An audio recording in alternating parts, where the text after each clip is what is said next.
Hello बच्चों, क्या हाल चाल? सब बढ़िया होना भी चाहिए। अब हम लोग आ गए हैं अपने नेक्स्ट टॉपिक पे कि कॉनकेव और कॉन्वेक्स मिरर का यूजेस क्या होता है। मैंने तो इमेज फॉर्मेशन बता दिया था और आप लोग आई होप कि प्रैक्टिस भी की होंगी कॉपी पे ड्रॉ करके। तो ठीक है, अब यूजेस पढ़ लेते हैं कि हमारी डेली लाइफ में इसकी यूजेस क्या होती हैं। कॉनकेव मिरर का अगर कभी भी मतलब बाइक वाइक चलाए होगे तो जो इसमें से पैरेलल बीम लाइट रे निकलती है ना, वो कॉनकेव मिरर होता है कि उसको पैरेलल में ले जाएं। ठीक है, बस समझ में आई। और दूसरा, डेंटिस्ट लोग के पास जाते हो तो डेंटिस्ट दांत देखते हैं जब, तो वो जिस मिरर का यूज करते हैं वो कॉनकेव होता है क्योंकि उनको लार्ज देखना रहता है इमेज। और तीसरा आपका सेविंग मिरर हो गया, ये मेकअप मिरर जो हम लोग की मम्मी बहन कोई भी मेकअप करती हैं वो मेकअप मिरर हो गया। सेविंग पापा हम लोग जैसे कुछ भी करते हैं वो सेविंग मिरर हो गया। अब कॉन्वेक्स मिरर का यूजेस मैं आपको ये इतना बता क्यों रहा क्योंकि इसकी यूजेस आती है लिखने के लिए पेपर में, इसलिए। तो कॉन्वेक्स मिरर का यूजेस, अब कभी भी बाइक कार चलाए होगे तो बगल में एक मिरर होता होगा, उसमें लिखा होगा रेयर व्यू मिरर, ऐसे लिखा रहता था रेयर व्यू मिरर। उसका मतलब ये होता था कि जो हमें पीछे वाली जो चीजें होती थी उसमें दिखती थी, वो कॉन्वेक्स मिरर दिखाता था, उतना एरिया कवर करके उस इमेज को उसमें दिखाता था वर्चुअल एंड इरेक्ट करके। ये बात समझ में आ गई। अब और भी कहाँ यूज होता है, सोलर फर्नेस में देखोगे आप लोग तो भट्टों में, तो वहां भी आपका कॉन्वेक्स मिरर की यूज की जाती है। अब ये तो मिरर के यूजेस में बता दिया। अब आता है कि मिरर फार्मूला, जिसपे हम लोग को क्वेश्चन करना है मिरर फार्मूला पे। तो मिरर फार्मूला मैं आपको लिख के दे रहा हूं।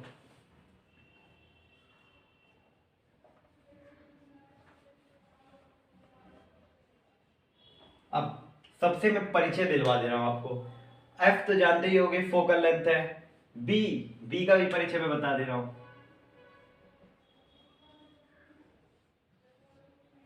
बी इमेज हो गया, यू ऑब्जेक्ट हो गया।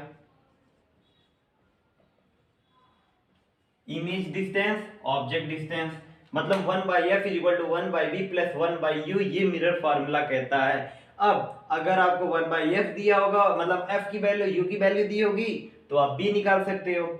और ये अगर आपकी b u की दी होगी तो f निकाल सकते हो। सब तो निकाल सकते हो, इसमें बड़ी बात कोई नहीं है, लेकिन बड़ी बात यहां आती है जब साइन आपको फंसाता है। मतलब ऐसे कह देगा ना कि इनिशियल ये था आपका, मतलब ऑब्जेक्ट डिस्टेंस ये थी और जो इमेज डिस्टेंस थी ये थी। तो ऑब्जेक्ट डिस्टेंस आपको देखना पड़ेगा निगेटिव में जाता है, तो निगेटिव जब यहाँ पुट करोगे प्लस माइनस माइनस ये सब का मैंने आपको पहले भी बताया था साइन कन्वेंशन की वीडियो में, जाके देखिएगा। वहां से अगर साइन आपको कुछ भी दिक्कत नहीं करेगा तो ये फार्मूले पे क्वेश्चन सॉल्व करने में कोई दिक्कत नहीं होगा। सिर्फ यहाँ साइन का खेल रहता है, अगर साइन गलती हुई तो सब कुछ गलती हुआ। ठीक है। अब आता है लीनियर मैग्निफिकेशन जो हम लोग कहते हैं, ये इसकी क्या जरूरत रहती है। अब वो मैं बता दूं लीनियर मैग्निफिकेशन की। जैसे देखिए फार्मूला लिख दो, m is equal to H I upon H O, height of image upon height of object. बात समझ में आया? इसका मतलब ये कहता है height of image upon height of object, ये मैग्निफिकेशन शो करता है। मतलब इमेज जो है उसकी साइज इमेज की कितनी बड़ी होगी, छोटी होगी बड़ी होगी कितनी होगी, वो मैग्निफिकेशन दर्शाता है। अब इसमें भी कुछ समझ लीजिए, अगर ये फार्मूला तो height of image height of object की हो गई जब दिया होगा तब, नहीं तो आप ऐसे भी निकाल सकते हो माइनस बी अपॉन यू। ये भी फार्मूला पुट करके माइनस बी अपॉन यू तो जानते ही हो, ऑब्जेक्ट डिस्टेंस इमेज डिस्टेंस, बस माइनस याद रखना कि इसमें माइनस है। बात समझ में आया? अब ये हो गया। अब कुछ पॉइंट जो मैं बता रहा हूं वो भी नोट कर लो। अगर कभी भी मैग्निफिकेशन आपका जब सॉल्व करने पे निगेटिव आ रहा है तो समझ लेना वो इमेज जो है ना आपका वो रियल एंड इन्वर्टेड है। अब आप सोच रहे होगे रियल एंड इन्वर्टेड है मतलब किस लिए निगेटिव है, क्योंकि रियल एंड इन्वर्टेड इसी साइड तो बनता था। मतलब इमेज ऊपर होती थी, जो ऑब्जेक्ट हमारा होता था ऑब्जेक्ट ऊपर, इमेज नीचे बनती थी। तो ऑब्जेक्ट इमेज नीचे बन रहा है, नीचे मैं बोला था कि जो साइज बनेगी नीचे इमेज की वो माइनस में होगी और ऊपर प्लस में, तो प्लस माइनस माइनस हो गया निगेटिव। और जो सामने सामने बन जा रही थी वो पॉजिटिव में हो जा रही थी क्योंकि प्लस प्लस। ये बात समझ में आया? दो पॉइंट। अब तीसरा पॉइंट होता था जब मैग्निफिकेशन +1 से ऊपर जाए तो इनलार्ज इमेज बनाएगा, और जब मैग्निफिकेशन +1 से अंदर आ जाए तब वो डिमनिश बनाना चालू करेगा। ये साइज की हम लोग बताते थे। और प्लेन मिरर का मैंने मैग्निफिकेशन आपको पहले ही बताया था, +1 उसका इक्वल है, एकदम इक्वल। बात समझ में आया? अब आपका यहाँ से मिरर सब कुछ खत्म। अब चालू होता है रिफ्रैक्शन। What is refraction? हम लोग पढ़ते हैं कि रिफ्रैक्शन कुछ नहीं है, मतलब जब भी कोई लाइट रे कोई भी आपके रिफ्लेक्टिंग सरफेस से जब पास होगी तो बेंड कर जाएगी from one medium to another medium. यही है। अब कैसे, जैसे देखो, अगर यहाँ से कोई भी एक देख लो, एक नीडल है, यहाँ से शार्प चीज मतलब लाइट रे गई, बेंड हो गई। ये नीडल जो है ना, ये जो शार्प है यहाँ, नीडल की जो ऊपर भी जो एकदम नोकीली होती है, वहां से लाइट रे जब पास करोगे तो बेंड हो जाएगी। ऐसा क्यों होता है? वो इसलिए होता है, वो डिफ्रैक्शन के थ्रू होता है, डिफ्रैक्शन लाइट रे के थ्रू होता है। और यहाँ रिफ्रैक्शन हम बता रहे, रिफ्रैक्शन होता है the phenomena of which light ray refract from one medium to another medium, मतलब बेंड कर जाए, वो रिफ्रैक्टिंग ऑफ लाइट कहलाती है। अब रिफ्रैक्शन में कुछ और पॉइंट आते हैं, डेंसर रेयरर। ये डेंसर और रेयरर क्या है ये भी बता दे रहा हूँ। डेंसर मीडियम उसे कहते हैं, डेंसर मीडियम खुद सब से समझो, डेंसर मतलब डेंसिटी मास ज्यादा होगी। तो अगर डेंसिटी मास ज्यादा होगी मतलब पीपल लोग ज्यादा होंगे, क्या हम उसमें चल पाएंगे? नहीं चल पाएंगे। तो मतलब डेंसर है तो जो लाइट रे आएगी वो क्या चल पाएगी? नहीं, मतलब स्पीड ऑफ लाइट कम होगा, तो उसे कहते हैं डेंसर। जहां स्पीड ऑफ लाइट कम हो वो हमारा डेंसर मीडियम है। रेयरर मतलब स्पीड ऑफ लाइट इंक्रीज करे, मतलब बहुत तेज भाग रही है, तो अब क्या कहलाएगा? रेयरर मीडियम कहलाएगा, क्योंकि अब इंक्रीज हो गई है। वहां रेयरर डेंसर ऑप्शन में आया। अब एक चीज और, जब कोई भी लाइट रे आपकी रेयरर मीडियम से डेंसर मीडियम में आएगी तो टुवर्ड्स बेंड करेगी नॉर्मल के, मतलब कैसे? ये ग्लास स्लेब है, इसका भी मैं आगे बताऊंगा, बस आपको ऐसे एग्जांपल के तौर पे बता रहा हूँ। यहाँ से गई लाइट रे, ये परपेंडिकुलर नॉर्मल है, ये इसके साइड बेंड हो जाएगी, मतलब ये आपका हो गया रिफ्रैक्शन, ये हो गया इंसिडेंस। अब देखो इंसिडेंस का एंगल थोड़ा बड़ा होगा रिफ्रैक्शन के अंतर में, मतलब एंगल ऑफ इंसिडेंस इधर ग्रेटर होगा जब रेयरर से डेंसर में आएगी लाइट रे, ये बात समझ में आया, और बेंड्स करेगी टुवर्ड्स नॉर्मल के। और जब डेंसर से रेयरर में जाएगी तब वो अवे हो जाएगी नॉर्मल के, मतलब परपेंडिकुलर से बाहर भागेगी यहाँ पे। और वहां क्या होगा? एंगल ऑफ इंसिडेंस तो बहुत कम होगा लेकिन एंगल ऑफ रिफ्रैक्शन बहुत ज्यादा हो जाएगा। ये याद रखना पॉइंट। अब आपका डेंसर रेयरर भी मैंने बता दिया, बेंड्स वेंड्स भी बता दिया। अब लॉ ऑफ रिफ्रैक्शन भी जान लो कि लॉ ऑफ रिफ्रैक्शन क्या कहता है। वही सेम चीज है, लॉ ऑफ रिफ्लेक्शन में दो थे, अब लॉ ऑफ रिफ्रैक्शन भी दो है, लेकिन पहला लॉ सब में सेम है कि अगर angle of incidence normal and angle of refraction are all lie on the same plane of the same mirror at same point, ये याद रखना, दोनों में सेम रहेंगे। अब दूसरा ये हमें कहता है कि the ratio of sine of angle of incidence, मतलब साइन आई अपॉन साइन आर, साइन आई अपॉन साइन आर, यही हमें बोलता है कि ये दोनों इक्वल होते हैं कांस्टेंट के, एक कांस्टेंट, ये कांस्टेंट होते हैं, ये हमें कहता है सेकंड लॉ।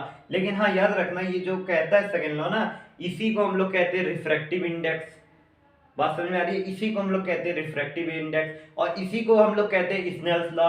एग्जाम में क्वेश्चन आता भी है व्हाट इज स्नेल्स लॉ, और कभी कभी पूछता है व्हाट इज रिफ्रैक्टिव इंडेक्स, आपको ये भी लिख देना है। अब रिफ्रैक्टिव इंडेक्स एक थोड़ा सा छोटा टॉपिक, उसको भी खत्म करेंगे कि रिफ्रैक्टिव इंडेक्स क्या होता है। मैंने आपको यहां से बताया कि sine I upon sine R is equal to constant है। अब यही रिफ्रैक्टिव इंडेक्स है, मतलब आपको पहले याद रखना है रिफ्रैक्टिव इंडेक्स हम दो पॉइंट से डिनोटेट कर सकते हैं। कैसे? एक हमारा म्यू हो गया, एक हमारा एन हो गया। म्यू और एन से हम डिनोट करते हैं, म्यू से कैसे? एन से आप कर सकते हैं 2 1, ये म्यू से आप कर सकते हैं, म्यू से आप ये कर सकते हैं, ये एन है ये म्यू है, लेकिन अभी के लिए मैं एन ही आपको लेके चल रहा हूं। म्यू को हम लोग जब हाई लेवल में जाएंगे तो म्यू ले सकते हैं, या एन आपकी चॉइस पे रहती है। तो अभी मैं म्यू को, एन को लेके साथ में चल रहा हूं, म्यू को नहीं, ठीक है। तो अब यहां से हम समझते हैं, ये जो एन था आपका n21, ये हमें कहता है रिफ्रैक्टिव इंडेक्स, कि the refractive index of second मतलब जो रिफ्रैक्टिव इंडेक्स है सेकेंड मीडियम का, वो with respect to first medium. बात समझ में आई? The refractive index of second medium with respect to first medium, ये रिफ्रैक्टिव इंडेक्स कहता है। अब इसके कुछ फार्मूले भी हैं, ये भी लिख लीजिए। Speed of light in first, और यही सेम स्टेटमेंट इन सेकंड हो जाएगा। मतलब v1/v2 ये हो गया स्पीड ऑफ लाइट हमारी। इस फॉर्मूले पे हम लोग रिफ्रैक्टिव इंडेक्स फाइंड करते हैं। लेकिन याद रखिएगा यहाँ से जो हम बोले थे the refractive index of second medium with respect to first medium, अब यही चीज उल्टा हो जाएगा। जो यहाँ 2 1 है ना, divide work speed of light in first पहले रहेगा, speed of light in second बाद में रहेगा, और यहाँ ऐसे रहेगा। ठीक है, अब कभी कभी आ जाता है ना, इसका रेसिप्रोकल करिए। मतलब अगर मैं कोई ऑब्जेक्ट लेके भी चलूं, the refractive index of glass with respect to water, ये हो गया। अब कभी पूछे the refractive index of water with respect to glass, क्या करना है आपको? रेसिप्रोकल करना है। मतलब ये अगर कभी आ जाए आपसे पूछ ले 9 2 1 इज इक्वल टू 1 9 1 2 कर लो, उसी का हमको उल्टा करना है। बात समझ में आई? सेम उल्टा करके 1 से डिवाइड करना है, वहां हमको मान चल जाएगा।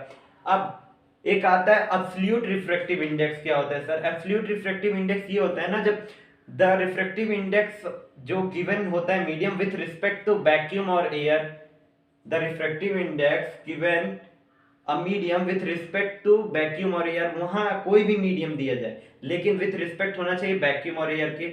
अब ये कैसे वैक्यूम और एयर की, ये भी मैं बता दूं। ये समझ लीजिए n था कोई, n एन एम मैं ले रहा हूं, ये 2 1 नंबर को कोई भी ऑब्जेक्ट हो वहां पे। अब उसको ले लीजिए आप c/b। अब ये c/b क्या है? इस c को हम लोग कहते हैं स्पीड ऑफ लाइट, b को हम लोग कहते हैं जो वैक्यूम हमको दी जाएगी। मतलब जो b c हमारा स्पीड ऑफ लाइट हो गया, और b हमारा जो हमें ऑब्जेक्ट दी जाएगी। ऑब्जेक्ट मतलब क्या? जो बोला था ना, the refractive index of given medium with respect to vacuum और एयर, तो जो गिवन मीडियम होगा वो रहेगा। अब याद रखिएगा जो गिवन मीडियम होता है ना, स्पीड ऑफ लाइट से हमेशा क्या होता है? कम होता है। मतलब b less than always c, so that's why जब भी डिवाइड करिए तो अगर भाई मैं 3 को डिवाइड करूं 2 से तो क्या आएगा? 1.5, 1 से ग्रेटर है ना, जब भी ये डिवाइड होगा तो 1 से ग्रेटर वैल्यू आएगी एब्सोल्यूट रिफ्रैक्टिव इंडेक्स की। बात समझ में आया? अब यहां से आपका रिफ्रैक्टिव इंडेक्स भी सब खत्म हुआ, और मैंने बता भी दिया एब्सोल्यूट रिफ्रैक्टिव इंडेक्स क्या होता है। अब रिफ्रैक्टिव इंडेक्स आपका पूरा कंप्लीट हुआ। अब इस पे कुछ कुछ क्वेश्चन होते हैं, वो क्वेश्चन आप लोग करिएगा, और मैंने रिफ्रैक्शन भी पढ़ा दिया आपको।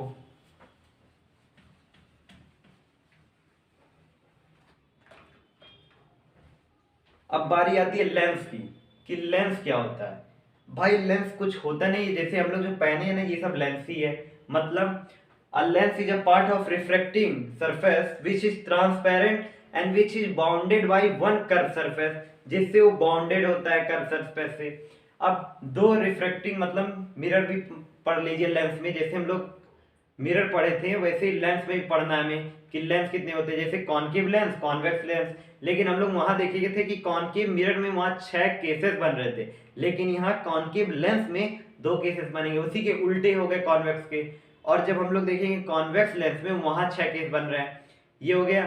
अब कुछ मैं आप लोगों से बहुत से टर्म का परिचय भी करवा दूं, जैसे वहां तो हम लोग सेंटर ऑफ कर्वेचर पोल पढ़ रहे थे ना, लेकिन यहाँ अलग होगा। यहाँ होगा ऑप्टिकल सेंटर, ऑप्टिकल सेंटर। अब आप लोग सोच रहे होंगे सर ऑप्टिकल सेंटर क्या है? ऑप्टिकल सेंटर ये होता है ना जब 2 सर्कल आपके मिले, मतलब पहला सर्कल दूसरा सर्कल, ये दूसरे सर्कल मतलब सबका सेंटर यहीं पे तो है, लेकिन ये दोनों सर्कल जब मिले हैं तो यह जो बना है यहीं पे, तो इसका ये जो सेंटर है वो सेंटर हमारा कहला जाता है ऑप्टिकल सेंटर। तो इस ऑप्टिकल सेंटर कैसे बना? जब 2 सर्कल मिले, इंटरसेक्ट हुए, तब जाके हमारा ऑप्टिकल सेंटर हमें मिला, तो इसी को हम लोग कहते हैं ऑप्टिकल सेंटर। ये ऑप्टिकल सेंटर हो गया। और सब सेम है, principal axis, focal length, radius of curvature, centre of curvature सब सेम है। लेकिन हाँ अब मैं बता दूं कॉनकेव लेंस कॉन्वेक्स लेंस में क्या अंतर होता है। कॉन्वेक्स लेंस आपका ऐसे होगा, मतलब बीच वाला जो पार्ट है ना वो बहुत थिक है, थिन नहीं है, थिक है, और जो एज है वो थिन है, बहुत पतला सा है, ज्यादा मोटा नहीं है। और जो कॉनकेव में क्या अंतर है, ये कॉनकेव देख लीजिए, कॉनकेव में बीच वाला पार्ट बड़ा थिन है और एज वाला पार्ट थिक है, ये दो अंतर हो गए दोनों में। अब इसके मैं इमेज फॉर्मेशन भी आपको बता दूं।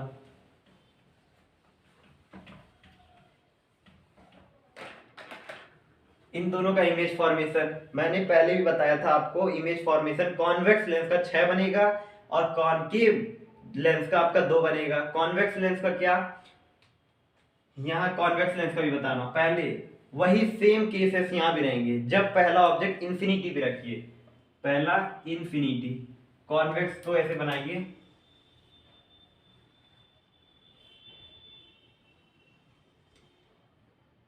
ऑप्टिकल सेंटर F1 F2, ये हो गया। अब सर क्यों F1 F2, उसमें तो फोकल लेंथ एक ही था मिरर में, लेकिन यहाँ दो फोकल लेंथ क्यों? क्योंकि दोनों की अलग अलग प्रिंसिपल एक्सिस है, मतलब ये सेंटर जो है ना ये इस साइड भी जा रहा है, इसीलिए हमको F1 और F2 लेने पड़ेंगे। F1 और F2 हो गए। अब इन्फिनिटी से जो आएगा, हमको मालूम है इन्फिनिटी से यहाँ कोई भी ऑब्जेक्ट रखा हो, इन्फिनिटी से ऐसे लाइट रे आई होंगी, फिर ऐसे बेंड हो गई होंगी F2 पे, फिर एक ऐसी और लाइट रे आई होंगी, फिर ये इस पे बेंड हो गई होंगी और बनेगा कहाँ, F2 पे। मतलब ये कह सकते हैं जब ऑब्जेक्ट इंफिनिटी पे रखा हो तो जो उसकी इमेज बनेगी वो F2 पे बनेगी। कैसी इमेज बनेगी, हाईली डिमिनिश होगी। और कैसा होगा, जैसे देखिए हाईली डिमिनिश है तो रियल एंड इन्वर्टेड हो जाएगा आपका। तो यहाँ रियल एंड इन्वर्टेड आपके हो गए हाईली डिमिनिश पे। अब आप लोग सोच रहे होंगे सर ये क्यों डाइवर्ज नहीं किया। अब कॉन्वेक्स लेंस को हम लोग कहते हैं कन्वर्जेंट लेंस। कन्वर्जेंट लेंस क्यों, क्योंकि वो कन्वर्ज कर रहा है, डाइवर्ज नहीं। और जो कॉन्केव लेंस होता है उसको हम लोग कहते हैं डाइवर्जेंट लेंस। बात समझ में आई? ठीक है, ये हो गया आपका कन्वर्जेंट लेंस, वो हो गया डाइवर्जेंट लेंस। अब पहला ऑब्जेक्ट मैंने आपको बता दिया, दूसरा बता रहा हूं ऑब्जेक्ट कहां रखेंगे।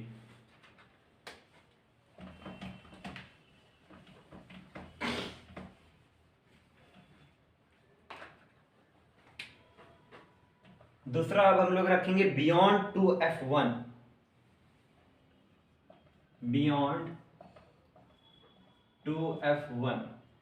मतलब ये हमारे प्रभु का शंख हो गया, शंख जैसा ही। और ये हमारा ऑप्टिकल सेंटर, ये हमारी गई लाइन, ये हमारा ऑप्टिकल सेंटर, ये F1, ये 2f1, और ये कहीं यहाँ पे ऑब्जेक्ट रखा होगा, ये F2, ये 2f2। सेम वही केस है, याद रखिएगा। जैसे वहां बियॉन्ड C था ना, तो C और F के बीच में बन रहा था, तो यहाँ F2 और 2f2 के बीच में बनेगा। कैसे, ऐसे ले आइए लाइट रे और फिर उसके बाद से F2 से इसको कट करिए। अब F2 से तो कट हो गया, अब सर कहां से कटे, डायरेक्ट अब ऑप्टिकल सेंटर से यहाँ पे लाइए। जैसे सेंटर ऑफ कर्वेचर से जा रही थी लाइट रे, वैसे ही ऑप्टिकल सेंटर से भी जाएगी। ऑप्टिकल सेंटर से लाइए, यहाँ पे कट कराइए, यहाँ पे बना, तो यहाँ पे फिगर आपका ड्रॉ हुआ, इमेज यहाँ आपकी बन गई F2 और 2f2 के बीच में। अब ये इमेज कैसा है, कैसा इमेज था, इमेज अब आपकी बनी नहीं, रियल एंड इन्वर्टेड। साइज कैसा है, डिमनिश, हाईली डिमनिश नहीं, डिमनिश। और ये मैंने आपको नेचर भी बताया, साइज भी बताया, ऑब्जेक्ट भी बता दिया, इमेज भी बता दिया कहाँ बन रही है और कहाँ पे रखा जाएगा। ये दूसरा भी क्लियर। तीसरा, तीसरा देखिए हम लोग तीसरा जानते थे ना कि सेंटर ऑफ कर्वेचर पे ऑब्जेक्ट रखे हैं तो इमेज भी सेंटर ऑफ कर्वेचर पे बनेगा। लेकिन यहाँ कभी कभी क्वेश्चन पूछ लेते ना, लेंस में सेंटर ऑफ कर्वेचर पे रखोगे तो कहाँ बनाओगे, तो बच्चे हमारे बहुत कंफ्यूज हो जाते हैं। F1 के बाद डायरेक्ट C लगा देते हैं, F1 के बाद डायरेक्ट C भी लगा देते हैं, लेकिन उनको पता नहीं है 2f1 ही हमारा सेंटर ऑफ कर्वेचर है और जो इमेज बनेगा हमारा 2f2 पे बनेगा वही सेम, बस F1 और F2 का अंतर है, लेकिन सेम तो है डिस्टेंस। बस यही इसमें समझना है, नहीं तो बच्चे बहुत कंफ्यूज जाते हैं।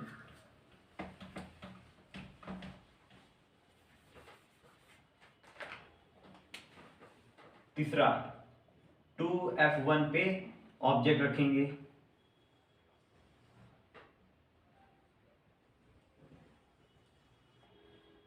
Optical centre F1, 2f1, F2, 2f2। अब यहाँ पे हमने ऑब्जेक्ट रखा, लाइट रे गई, ये प्रभु को थोड़ा और बड़ा कर दो संगीन के, यहाँ पे लाइट रे गई F2 पे कटी फोकल लेंथ से, जैसे हम बता रहे थे आपको मिरर में भी फोकल लेंथ पे ही जाके वहां मीट करेगी। अब F2 पे यहाँ पे मीट करा। अब हम जानते थे कि वहां पे हमको बनना है, तो हम ऑप्टिकल सेंटर से ले जाएंगे और आगे थोड़ा कट करेंगे। अब ये देखिए मैंने तो अपने पेन से मार्कर से बनाया, लेकिन आप लोग कॉपी में बनाएंगे तो ये 2F2 पे जाएगी। तो मैं यहाँ से 2F2 को थोड़ा पास कर ले रहा हूँ, 2F2, और इमेज यहाँ बन जाएगी यहाँ पे कहीं। ये आप लोग कॉपी में करेंगे तो अच्छे से बनेगी। मैंने तो अभी ऐसे ड्रॉ किया है तो आपको बता रहा हूँ, लेकिन याद रखिएगा ऑब्जेक्ट 2F1 पे तो इमेज 2F2 पे, दोनों सेम साइज के इक्वल रहेंगे, बस ये याद रखना है। अब चौथा जो है वो मैं आपको अगले वीडियो में चौथा बताऊंगा, क्योंकि अब वीडियो लंबा भी होने जा रहा है। लेकिन चौथा मतलब 3 केस और बचे होंगे, और कुछ हम लोग अभी कॉनकेव लेंस के भी केस देखेंगे। फिर उसके बाद से हम लोग क्या पढ़ेंगे, मिरर फॉर्म मतलब लेंस फार्मूला इसका, फिर उसके बाद से इसमें भी कुछ मैग्निफिकेशन बता दूंगा, पावर, फिर खत्म चैप्टर। मतलब एक लेक्चर और चाहिए, फिर ये चैप्टर पूरा खत्म। अभी के लिए मैं तो जा रहा हूँ, लेकिन हाँ मैंने जितना मिरर फार्मूला बताया, मैग्निफिकेशन बताया, उस पे क्वेश्चन सॉल्व करिए। मैं आपको बार बार बता रहा हूँ, वर्कशीट की जरूरत है, मुझसे मांगिए। मैं थका नहीं हूँ, न थका हूँ, मैं आता हूँ कॉन्फिडेंट के साथ कि बच्चे मेरे पढ़ेंगे चाहे जहां तक हो सके। और इसको वीडियो को शेयर करिए, सब्सक्राइब करिए। Thank you.